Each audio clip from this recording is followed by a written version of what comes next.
सासंगत जी, प्यार से कहना धन निरंकार जी। सासंगत जी, हम प्यारे सासंगत जी, कोई भी हमारे साथ कोई ऊंच नीच होती है तो प्यारी सासंगत जी हम सतगुरु को दोषी बना लेते हैं, निरंकार से भरोसा तोड़ देते हैं। लेकिन प्यारी सासंगत जी, इसमें निरंकार का कोई दोष नहीं, सतगुरु का कोई दोष नहीं। दोष है तो प्यारी सासंगत जी हमारे ही कर्मों का। तो प्यारी साथ संगत जी, फिर हम दोषी क्यों बना देते हैं?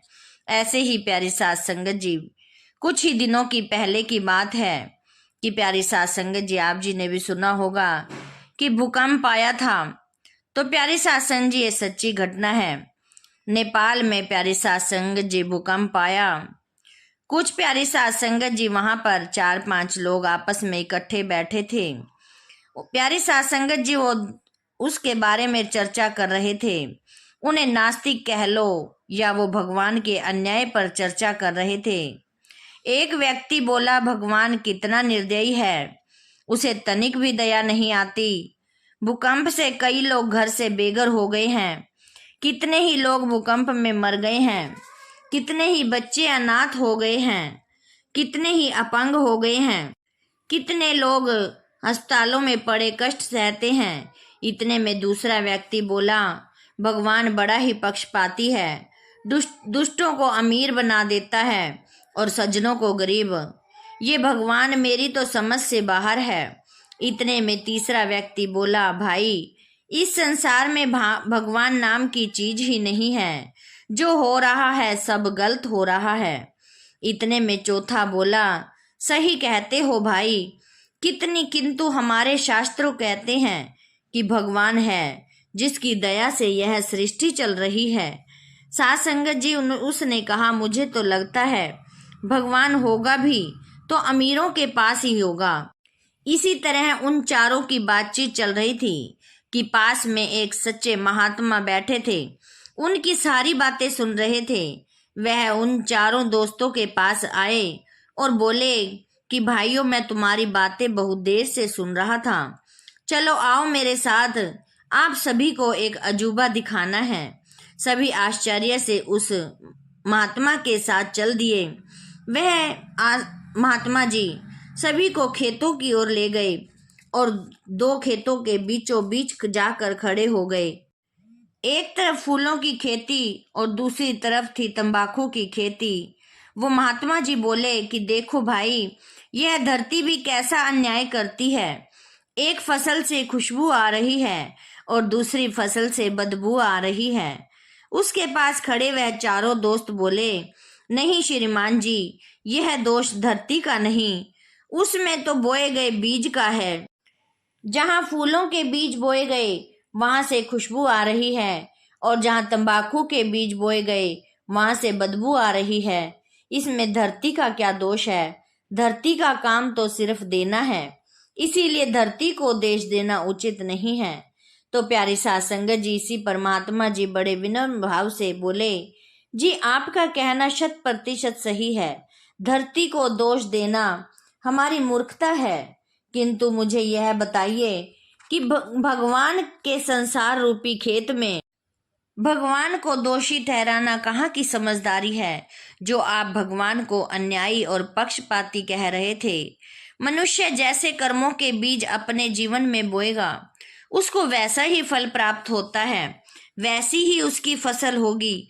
अगर हम आम बोएंगे तो उसको आम मिलेंगे, अगर हम मिर्च का पौधा लगाएंगे तो हमें मिर्च ही मिलती है। इसके लिए भगवान को दोष देना कहाँ तक उचित है। सभी दोस्तों को महात्मा की बात समझ आ गई थी। भगवान ने हमारे हाथों में जो लकीरें दी हैं, किसी को दिखाने के लिए नहीं, बल्कि अपनी मेहनत का जलवा दिखाने के लिए दी हैं। जो जैसा कर्म करता है वैसा ही पाता है। जो हम किसी के साथ अच्छा करते हैं तो हमें वापस में अच्छा ही परिणाम मिलता है, हमारे पास वो अच्छाई ही घूम कर आ जाती है। कर्मों का हिसाब तो देना ही पड़ता है। भगवान ना किसी को दंड देता है और ना ही किसी को अच्छाई देता है और ना ही किसी को माफ करता है। अपने कर्मों के कारण ही हम गरीब व अमीर होते हैं। हमारे कर्मों का ही फल ही हमारे सुख और दुख का कारण बनता है। साथ संगत जी, बाबा जी सत्संग में एक बात सुनाया करते थे कि एक जेल खाने में काफी सारे कैदी होते हैं। कैदियों की बुरी हालत देखकर एक परोपकारी आता है और यह सोचकर कि गर्मी बहुत है, इनको ठंडा पानी नहीं मिलता, तो 10-20 बोरियां साथ संगत जी चीनी की मंगवाकर और कुछ बर्फ मंगवाकर किसी से ठंडा शरबत बनवाकर सब कैदियों को पिलाता है। गर्मी में उनको खुश कर जाता है। एक अन्य परोपकारी आता है और यह देखकर कि उनको अच्छा खाना नहीं मिलता, गेहूं की रोटी नहीं मिलती, बाजार से कई तरह की मिठाइयां मंगवाकर उन कैदियों को खिला देता है। कैदी और भी खुश हो जाते हैं। इसी प्रकार तीसरा परोपकारी आता है और यह देखता है कि उनके पास अच्छे कपड़े नहीं हैं, यहाँ इनको मोटे कपड़े पहनने को मिलते हैं। वह उनको अच्छे नए कपड़ों की पोशाकें बनवा कर देता है। कैदी और भी ज्यादा खुश हो जाते हैं। उन सब ने सेवा की, सेवा करनी भी चाहिए, लेकिन कैदी रहे तो जेल खाने में ही। हमें भी परोपकार करना चाहिए, भलाई करनी चाहिए, लेकिन हमारा परोपकार किसी को 84 के जेल खाने से आजाद नहीं कर सकता। फिर इस जेल खाने की मिसाल की तरफ आओ तो प्यारी साथ संगत जी, एक व्यक्ति के पास जेल खाने की कुंजी है। वह जाकर जेल खाने के दरवाजे ही खोल देता है और कैदियों से कहता है कि अपने अपने घर चले जाओ। सबसे अच्छा परोपकारी कौन हुआ?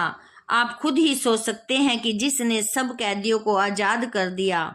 साथ संगत जी, संत महात्मा दुनिया के जेल खाने की कुंजी लेकर आते हैं और वह कुंजी नाम की कुंजी होती है, सतगुरु की कुंजी होती है।